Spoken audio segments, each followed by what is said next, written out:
штуки. Да. Ну так как на этом самом.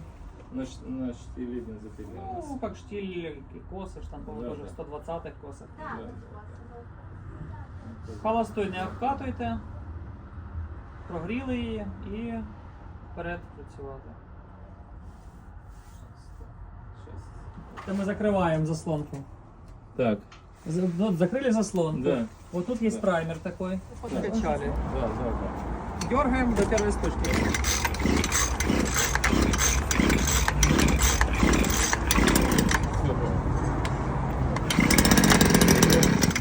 Либо это наоборот вниз, это подсос, а это вверх рабочий.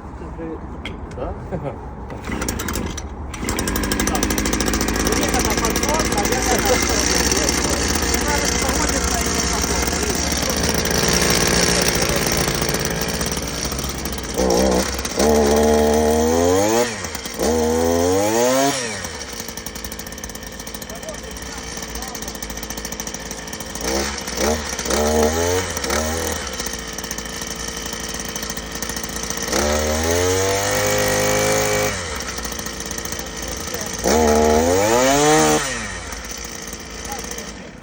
и она переходит, сразу видите, опять на работу.